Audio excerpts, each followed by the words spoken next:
So good morning, everyone, and welcome to our webinar of this morning.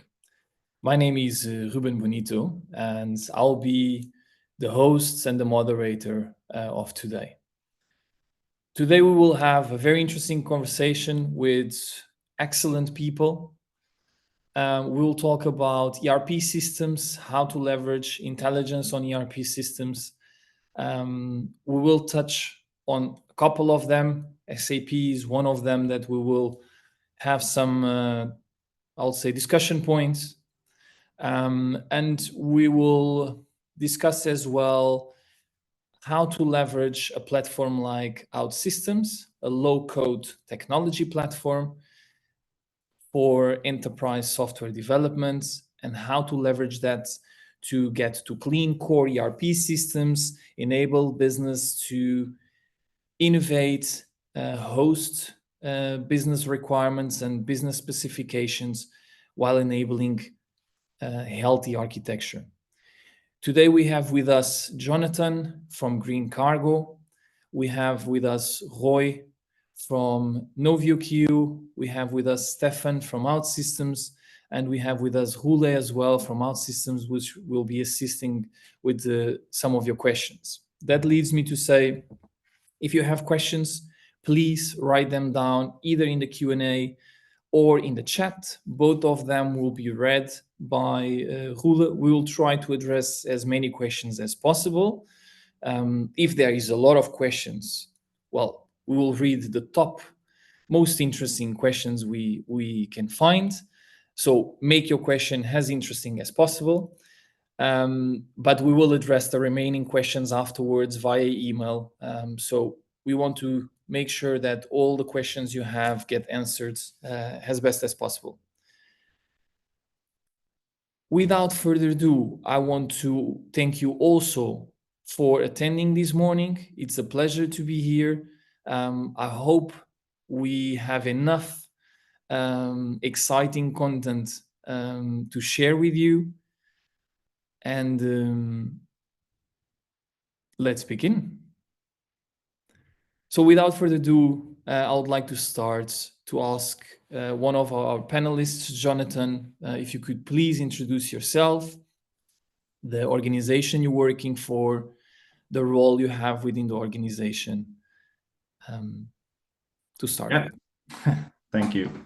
Jonathan Hamander, from Sweden, live in a small town, Kumla. I currently work at Green Cargo as the tech lead on Green Cargo IT, mainly focused on web and application and architecture. And I'm also the co-founder of Automation Sweden, which is an OutSystems partner in Sweden. And within Green Cargo, Jonathan, I think you, as far as I know, you have had already a very long journey. And tell us a little bit how it started. Well, I first came into Green Cargo through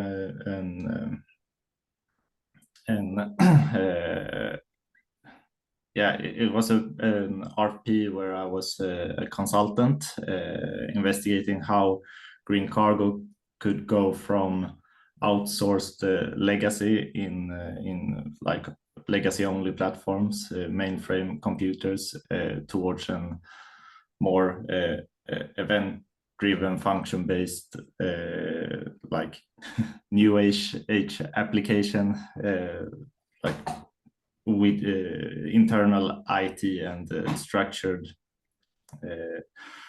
enterprise setup. And I was one of those who got the chance to like be in the like core 5 people of making that journey with the connection to the legacy platforms and to be able to involve our business with the IT of Green Cargo instead of just outsourced all around all around. Yeah. Understood. And when we're talking about legacy, describe what kind of landscape of legacy did it look like at the time? Let's hold the new for later. Yeah. Well, at the time, Green Cargo had like 3 mainframe systems with all their like production data, and you needed to know these PL1 contracts to be able to change anything. You need to be able to use the like old school monitors to make any kind of changes, or on like thin line computers, and everything that wasn't in the mainframe, it was pen and paper more or less. So it So didn't really look good. half of those processes on pen and paper, the other half on black screens with green letters. Yeah. I have seen a few. And to give the audience a bit of context and perspective of the volume of operations of Green Cargo, could you describe the business of Green Cargo and its volume? Yeah, well, of course, Green Cargo is one of the biggest railway companies in Sweden, and we are mostly like have the bigger parts of the like system trains like going within the bigger Swedish companies, and also within Norway and Denmark, with mostly like the intermodal logistics of it's like wagon transport and container cargo, and also within the overseas transportation through like ferries. So it's a pretty complex and big structure through logistics to get everything to work, and to be able to take the right wagons within the right time, to like synchronize your trains within the schedule. So it's fairly big, and we're making like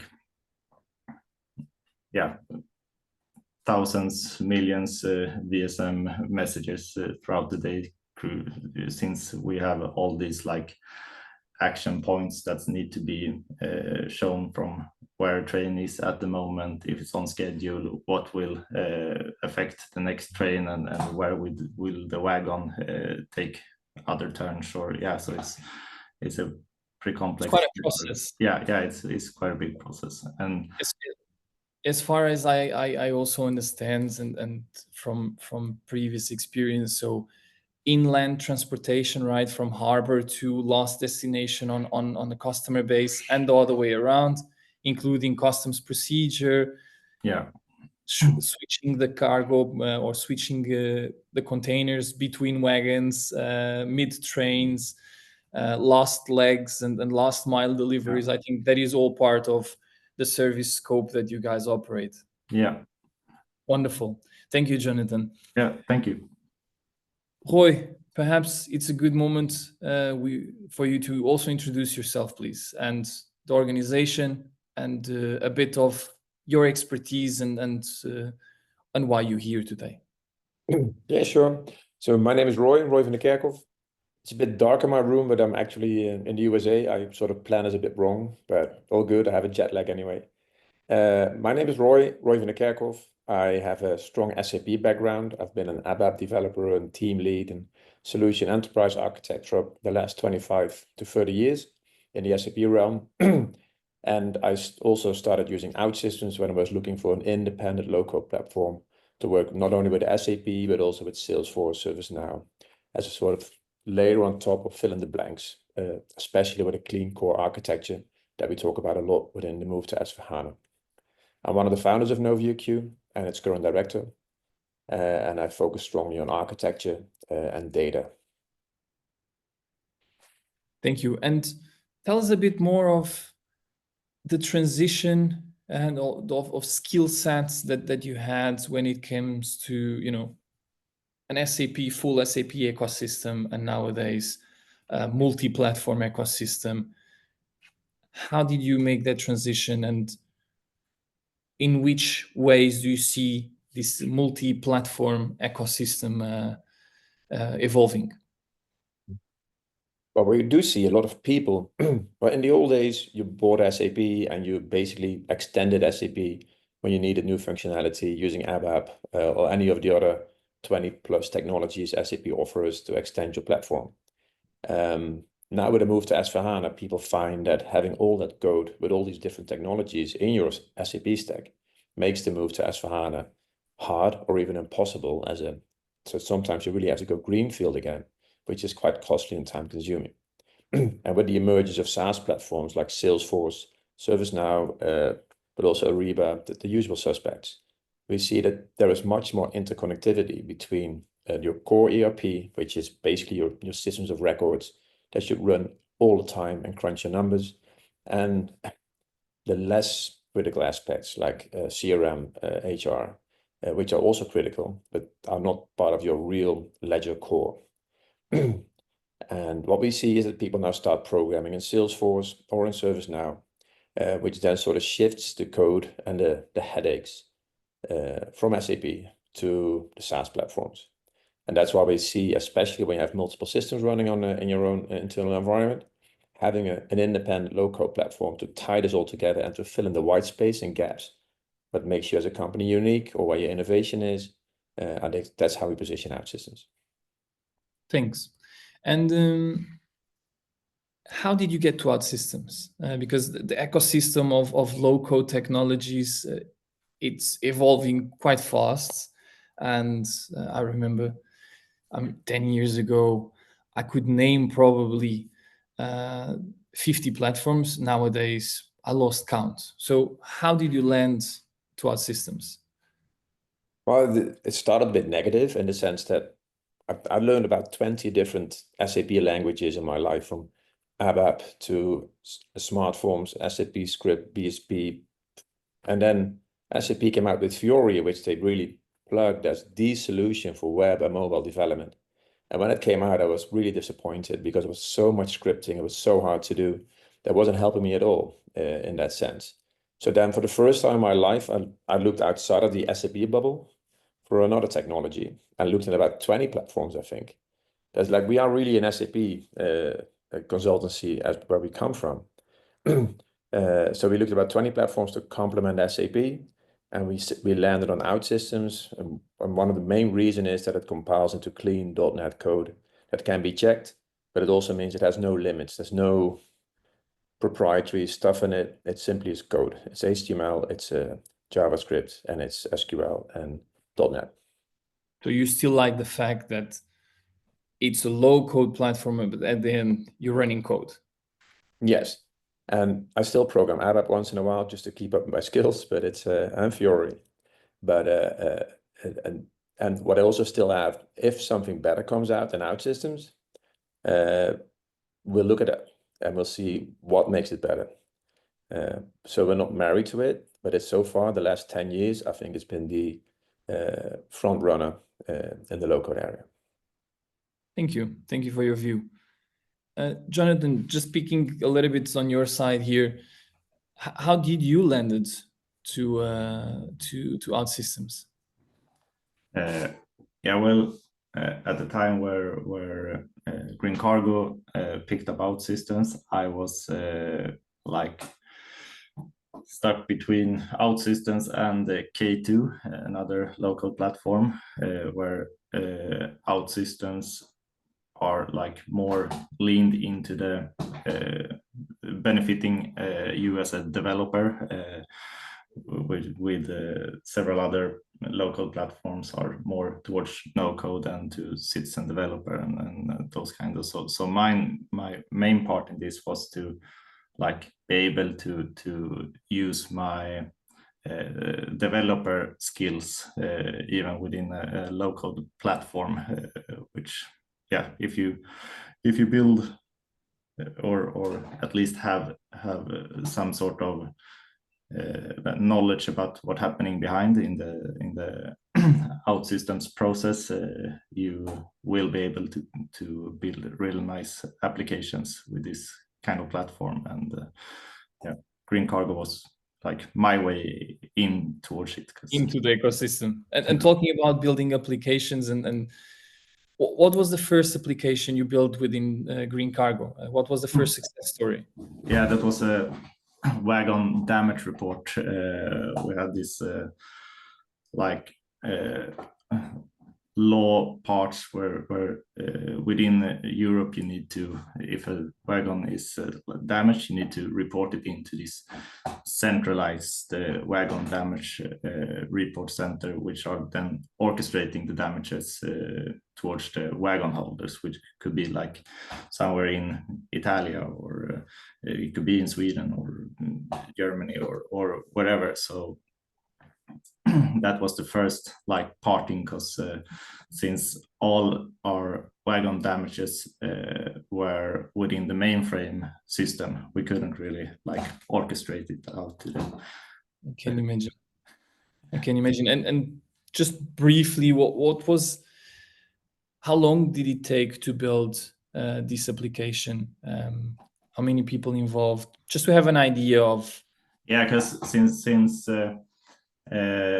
this was the first project, and we needed to set up more or less the enterprise around it, and to be able to reach data from the mainframe systems to Ivory and DB2 connectors, and to be able to sort out that data into more to this day clear application strategy. So it took us about half a year before it was up and running, but most of that time was to more just set up the around parts with login and single sign-on and data transactions. So lots of the work were in the far back end of the projects. Okay, thank you very much. Please feel free at any time to write any questions in the chat or in the QA. Following, I want to pick up on something you mentioned, Jonathan. You mentioned about low code and citizen development and pro developers. Stefan, perhaps this is a moment to introduce yourself, please, and explain us and the low code paradigm. And I think there is a lot of opinions as well as definitions that have evolved. Sure. Please take us in the journey. Thank you, and thanks for having me today. So my name is Stefan Vanish. I'm within OutSystems Belgium and Luxembourg, responsible from a commercial perspective. To your question, indeed, so we've seen, as you mentioned, so many years ago already, there were more than a handful low-code platforms, low-code, no-code platforms. It has grown enormously over the years as we've seen quite some traction in the market. Hence why also, I guess about 7 years ago, it was OutSystems that jointly with Forrester gave this space a definition on what is low code and how to look at low code / no code. Because and it's also our opinion, of course, that low code is not just low code. To Jonathan's point, their low code / no code is seen in the area of citizen development to some extent, and I guess many of us on the call know Power Apps, Power Platform as it comes along with the licenses from Microsoft. But it's a fair solution for what we then call citizen development departmental solutions. But looking at OutSystems, we focus, as to Jonathan's point, effectively to the professional developer, right? The ones that in the past, sometimes still today, write lines of code, whether it's in Java, in .NET, in Python, whatever, where the whole objective of OutSystems is one to facilitate and accelerate the development of the professional developer. Having said that, means that we focus on what is critical to organizations, enterprise performance, where security comes into play, where scalability comes into play. So everything related to platforms that are key to an organization. And when talking about SAP, of course, mentioned as well, SAP has its clean core strategy, helping clients moving to S4 in a way to make life a bit more easy. Of course, the world is not only SAP. We talked about Salesforce, we talked about other potential custom legacy applications that do what needs to be done. But with OutSystems, you can put a enterprise performance platform on top of it, allowing to keep, let's say, the complexity of ERP away from an end user and expose in a very user-friendly manner, whether they are mobile applications, web applications, and not only from a UI perspective, but also from a business logic perspective, a layer on top of those complexity to make life much easier for the end users. And then I hold my breath. We do this in a factor 4 to a factor 10 times faster than traditional development, all contributing to what is of most important, of course, and those are the business requirements, the business value that we can generate with OutSystems. Thank you. Thank you for that. Okay. Additionally, just to that explanation, Stefan, when it comes to the possibilities of hosting such a platform, briefly, what do we have that from a hosting perspective, we have different flavors in a way that, we have, of course, a full cloud native application development stack, but we also allow still for on-prem hosting where the requirements are needed, right? We still see that there are specific use cases where clients still want to have their own environment. Of course, with the economic environment, some questions are being raised as well on where applications are being hosted, or if we can effectively do it also on a private cloud. So we have the multiple options, the multiple flavors. Understood. Thank you very much. Welcome. So you mentioned one thing, which is, the clean core. Roy, I know that this is something that you have quite extensive experience. Can you brief us what is the clean core strategy, and where do you see a combination between clean core or ERP systems, core systems, and OutSystems? How do you merge these two worlds? Yeah, that clean core strategy is easy, right? You don't want any code in your systems that you buy. They should work off the shelf, and you want to do minimal changes, because upgrades and changes, it's going to be very hard and expensive. Having said that, we see that there is a real drive. Everybody, it's not just a trend. Everybody wants that clean core when they now have a chance, when they move to S/4HANA, to rethink your architecture and your software for the coming 10, 20, 30 years. People want to do that clean core. And what we see is there's a couple of things. So we like the term bi-model development. You have your classic ERP track that is still hard to change, that still might take 6 months to change, because you want it as stable as possible and hard to change in that sense. And next to that, you have an agile track using robotics, low code, Gen AI, where you can quickly generate innovation, new websites, apps that change the business or help the business grow, but leaving your systems alone. And especially going forward, all the data going around, we also see an emergence of a digital twin, where you don't want to touch the ERP system at all. That simply should run, get updates, and then send events to the digital twin. This data has changed, and any app will run on that digital twin. So every data it gets from the digital twin, it wouldn't even go near SAP. But because the event is so quick, it's milliseconds to generate, that digital twin can be real time. And with the emerging technologies of Databricks, for instance, that is within reach of everybody now. using Kafka or Amazon SQS queues. It's easily architected and built.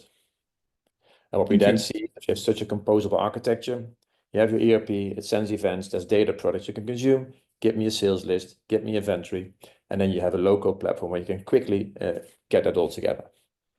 So if you have a simplified stack where you have data, you have your ERP, your core, and you have quick innovation.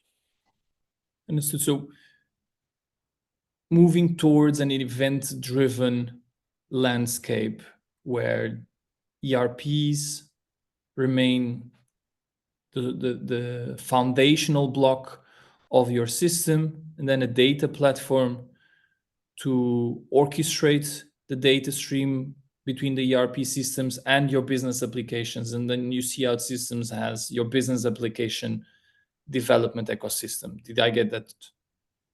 Yeah, where it all visualizes. So you have your ERP core, you have your data, and it's not just ERP. Like Jonathan said, there will be OT events as well. So where's my train? What's the status of this? What's the temperature of my whatever? And that can all be collected in a single data of what Databricks now calls a lakehouse. And if that's near real time, you can use it also not just for BW or for analytics, but also for transactional applications. And that's where OutSystems comes into play. Build applications using that data, visualize it, but also action upon it. Understood. Thank you. Jonathan, moving to you.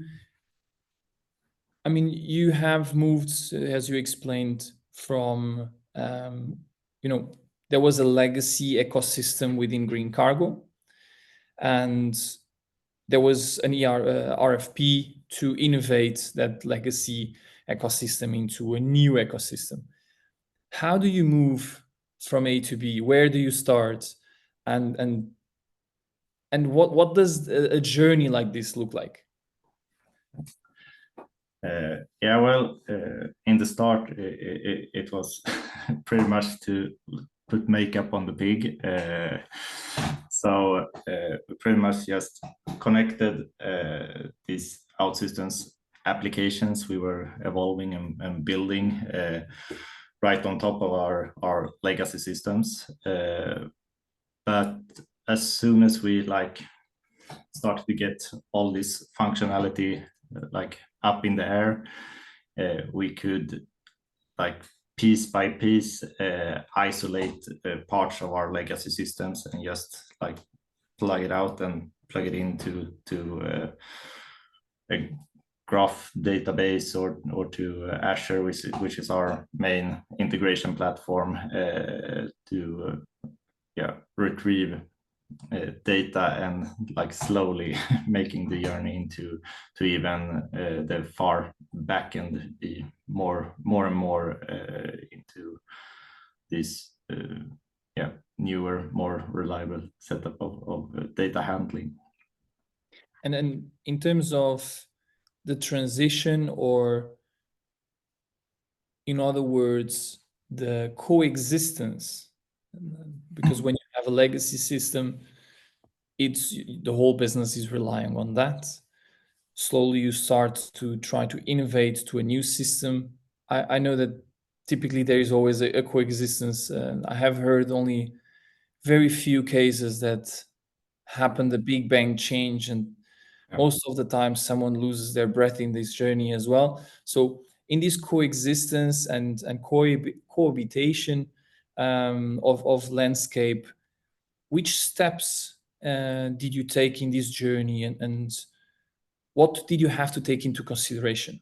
Yeah, well, I think that the main part is just to adapt the business side of your company to be able to work into this the OutSystems application instead of their way of process with this, since it's insanely lots of data that's transacted within these legacy systems. So I would say that the hardest part is just to get the business to think more modern and to be able to even be happy with these more modern systems at all, since if you've been working in this, like you said, black and green monitors for 40 years, a new application won't really poke your mind in a good way. So yeah, that has probably been the hardest part. But the foundation of Green Cargo is that we have this isolated Azure part of the platform, which more or less just shuffling data between systems and also to OutSystems, and this service bus and event grid as the center of data handling. And as soon as you have your data transported through your core, it's easy to pretty much take any kind of system and application and retrieve that data for your modern applications. So I would say, if you don't have control over your data, it's hard to modernize your enterprise and ecosystems. So more and more data is becoming the central point of business processes, and as long as you have a way to orchestrate and well, I would say also standardize your data between systems, then the modernization part, it's the easier journey. Yeah. Thank you. So that is also a good moment to ask you, Roy. You have worked, within the SAP ecosystem for quite some time, and as far as I'm aware, SAP has several products, and each product has their own data structure. How do you see a role for OutSystems in standardizing these data structures, and what sort of use cases do you see in that ecosystem of data streaming, data standardization? You're muted. What I see is that there is indeed a lot of data coming in, not just SAP, but also from other systems. And for that data to have value, it has to have meaning for the downstream systems. So, and getting a bit technical, if you look at databases, where they evolve, if you go to graph databases, where you simply describe your company and what it should be from a data point of view, and then you can describe your data to it and the ontology and how you use that data. And in a graph database, you can even define a node that has no data, but will have future data. But it is the representation of your company from a data point of view. And if you start mapping data to that and then exposing that through a system or through data products, then you think differently about data as well. And you come to that modern world. And like Jonathan said, the data is so important now. Also going to agentic AI. If you have data, agents make decisions based on your data, you better make sure that data is correct. And not duplicated or polluted, or so you really need to focus all your attention, and not just on databases, your plumbing, and that's still hardcore IT to get that right. But then also you need to have a proper visualization where people can make decisions supported by tools that are now emerging. So I think that's where it all comes together. So again, it's clean. It's having a core, having your data, having your OT, all come together. And then having a clean visualization where people can make intuitive decisions supported by agentic AI, for instance. I think that's how I see this all come together. Thank you. You just opened a Pandora box when it comes to agentic AI, and Sure. And what is your opinion? Where is the future of software development, and coming from, let's say, high code, right, from traditional high code technologies, evolving to low code technologies, and nowadays agentic AI. What is your opinion? Where is the future? On the short term, I see agentic AI really changing the way we build software and how we interface with our software products. So more prompting, more speech, more intuitive questions you ask of your software. So it also changes the way you will visualize your software. Gen AI will change the world of software development quite a bit. But then again, you will not have Copilot generate your SAP integration or a critical banking app. So how I see this evolving is that there will be platforms like OutSystems, Low Code platforms that have models that represent data that will be generated by AI, the models, and then still predictable code will be created by these Low Code platforms that is validated and that already is tested and proved technology. Because if you just generate something with Copilot, you wouldn't even know where to begin what to test. Now, maybe in a couple of years that will evolve so fast, but for now, I see what I like about OutSystems is it's really very composable in itself. So you have modules that can be reused. So you have an SAP integration module, you have a database module, you have somewhere an RFID module or a barcode module, and you can reuse these all applications you have. So if you have these data, so basically composable software, you have an application for SAP integration, one module for QA, and you simply have Gen AI, slap them all together into a front end. And it generates the front end based on these modules that are controlled by the IT department. Sounds good, actually. Thank you.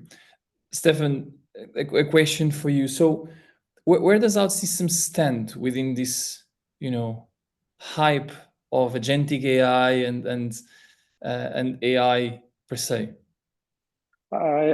It's a good question, and thanks for asking it. As a matter of fact, we are very well positioned. If you look at how that Gartner positions ourselves as well from a Magic Quadrant perspective, one of the reasons why they put us even more upright, which is mainly the quadrant where people are looking towards, is exactly for the reason that we are quite advanced on applying Gen AI as part of our development platform. Now, from our perspective, it's all about augmenting the low code generation, right? So we are effectively having Gen AI agents as part of our platform that are doing code controls, that are generating based on prompting effectively a UI which is tailored based on the question. So it is, and from a speed in generation perspective, but also from a quality perspective, that we are leveraging Gen AI as part of our platform. Mentor is what we then call the overall Gen AI agent capability. We're effectively referring to what Roy just mentioned, where we can, based on prompting or based on requirement documents, entering in our platform, generating a first, what we call minimum viable product, allowing again to even faster visualize business requirements to the business, and based on that, develop even faster business capabilities and applications. So I can imagine that with that, do you agree with what Roy mentioned, that the future? For sure. Yeah, for sure. We definitely do agree. It is Gen AI and agentic AI should be leveraged in a controlled environment, models that have proven themselves to, again, effectively increase speed to delivery. Doing it without those control boundaries, you don't know what is being generated, and you need to revalidate again what is generated. So a lot to happen there. Thank you for your view. Jonathan, curious as well. So, I mean, Green Cargo has been awarded as one of the most innovative organizations within the Nordics region. And of course, AI being on the daily day, what have you already experienced with it? Any trials, attempts, any successes or failures that you want to share? Yeah, well, of course, we're investigating into AI, and well,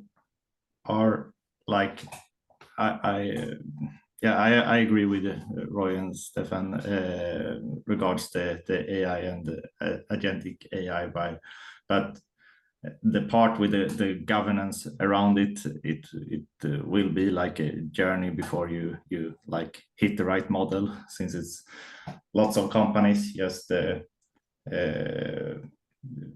getting on the train of AI that could possibly like land into a wall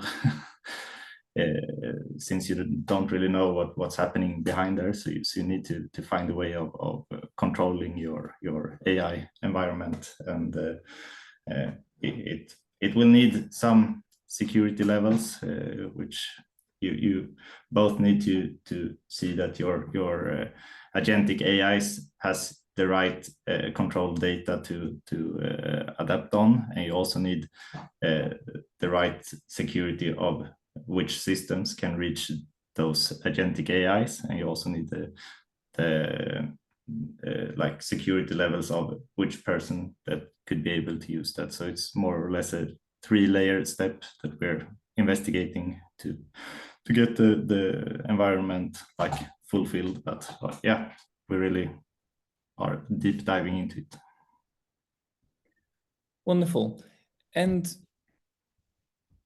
maybe perhaps the last question, because before starting looking into some of the questions, what do you consider to be the main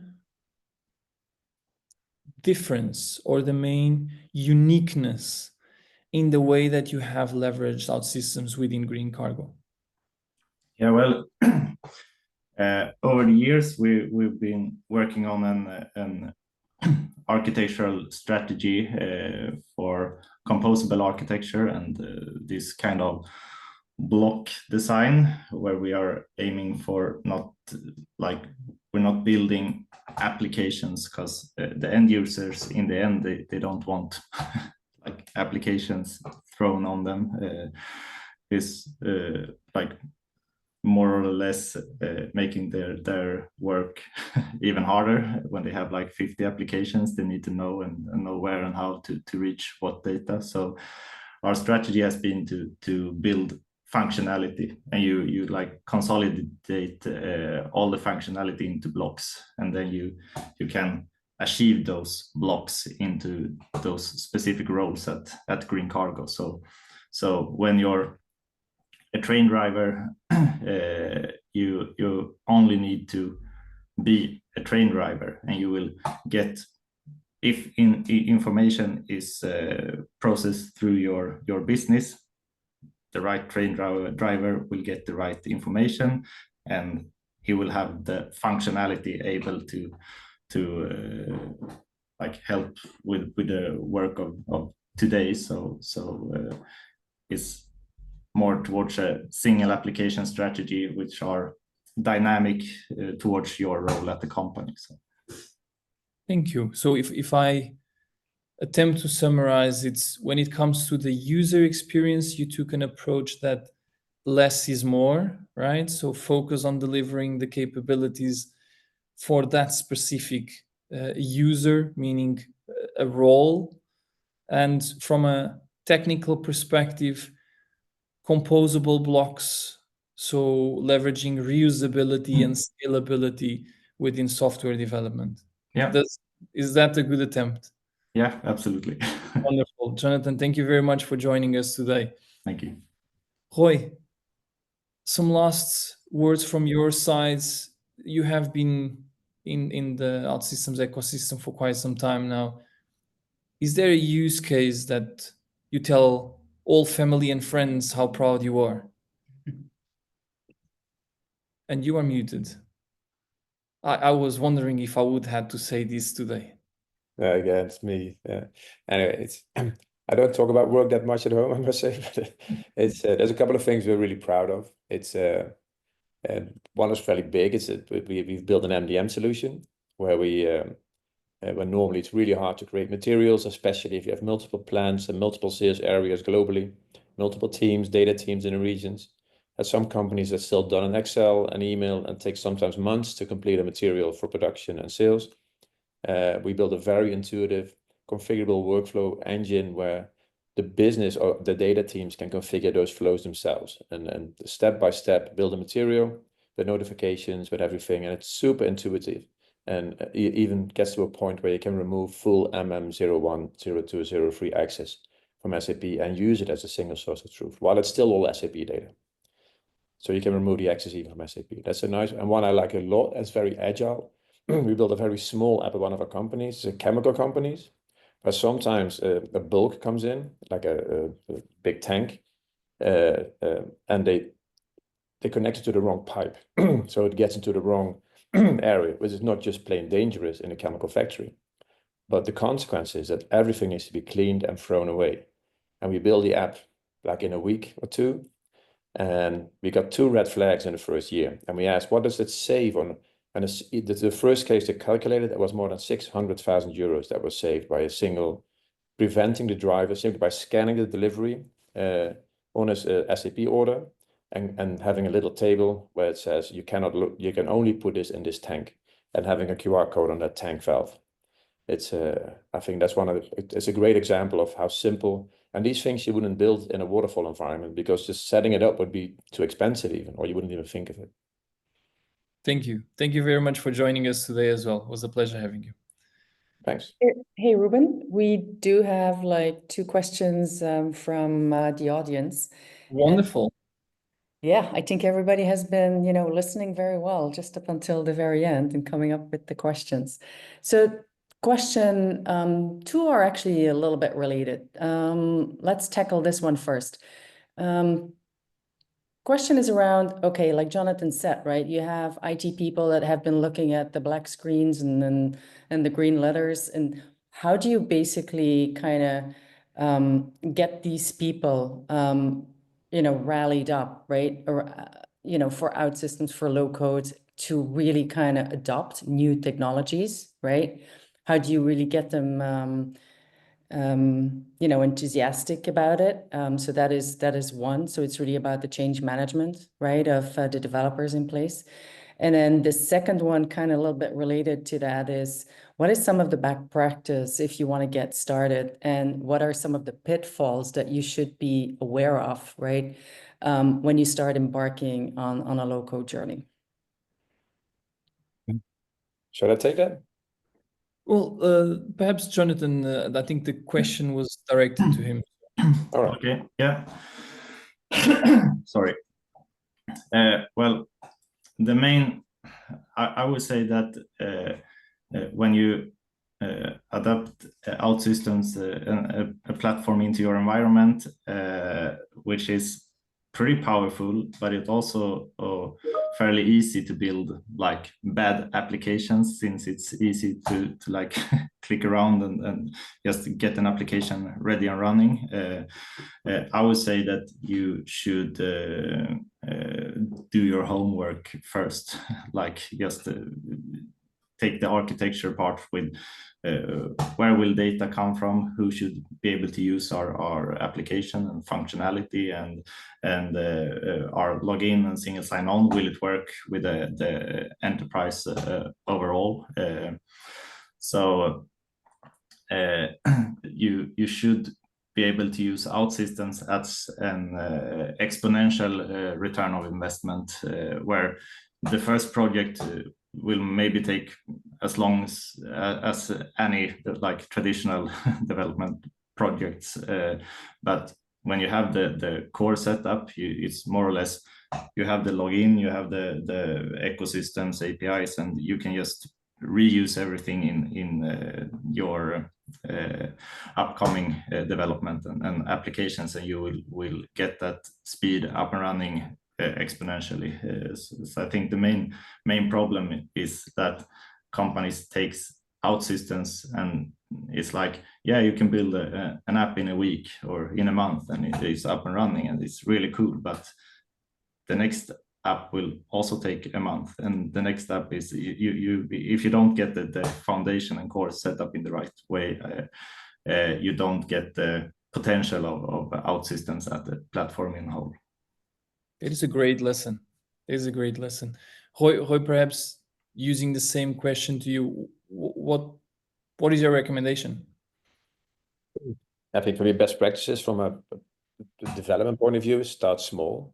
Don't do an HR app that involves 20 departments in 10 regions, but start proving value to the business with the right app to start with that has high value but is easy to implement. And then because it comes with there is skepticism in a lot of organizations. They still see low code maybe as a sort of a toy, or it's not a as good as high code. So you need to prove that somehow, and you can do that best by proving business value and by churning out apps quickly. And what we see, because we work so closely with small teams with the business gets really involved, and then some IT departments have really become impediments in the eyes of business because it takes a long time to develop. If you turn this around, you become again enablers of innovation, and the business will run to you for more work and support this. Thank you. Hulda, back to you. Yeah, I'm just going through it here. I mean, there is a related question basically on SAP customers that would be still in the process of finalizing their transformation strategy, right? So what are the top 3 topics that you actually would address with them first? So it's kind of related, right, to the previous question. I think first thing is determine what is your core. And for that, you have architect sessions. So what is part of that core and what is not part of that core? I think that's equally important. And the second thing is think about your technology stack. It's not just low code, there's robotics, you also have Microsoft Power Apps. You might have multiple development platforms. There's also SAP for development, BTP, that might have a place in this low code strategy. But if you can box these technologies in and for a fit for purpose, so you use Microsoft maybe for Excel automation with little integration, OutSystems with a lot of visualization and human interaction, and robotics, if there's no interaction, repetitive tasks. If you can simply box that in, then you can also build a decision tree where you say, I have this demand, and you go for yes, no questions, and you will end up in a technology without any emotional attachment by people who might have invested in a technology, or it's a quantifiable thing that needs to be approved then by a board of architects. And then all people have to really explain why they want to deviate from that decision. There might be a good reason that it costs $1 million more to go that way, or it's in the roadmap of SAP for next year. So you do take a quick turn. And then the last thing is then if you deviate from such a decision tree and from your architecture decisions, report it in a technical debt and really keep track of that and try to get rid of it and revisit it every year, for instance. Is it still valid? Can we remove it? I think that's in a nutshell. It's a bit more to it, but in a nutshell, I think that sort of puts it. It's a very good summary of it. Very good summary of it. That was it from the audience, Ruben. Okay, wonderful. I want to discuss the Pel Johnson question. So I had a hesitant, I'd see the black screens and green letters. At a client, we had a very skeptical woman. We were doing a data something transition. And I visited 2 months after go live, and I went to the office and she said to me, it is so good, I don't ever want to go back. But it took a while to convince her, but once she saw the first results, she was all in. But it has to show it to her, you have to prove it, that value, I think. Then they will accept it and go for it. I see Jonathan nodding and smiling. I think you have similar stories. Absolutely, yeah. I agree all the way. Wonderful.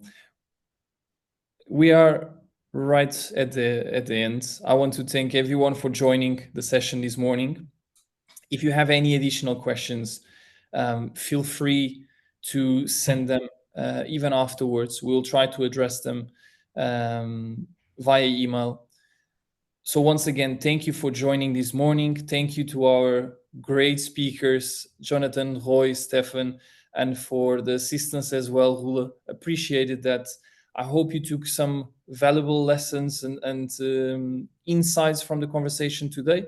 And I wish everyone the remaining of a very good day and a very good week. Thank you. Thanks all. Thank you.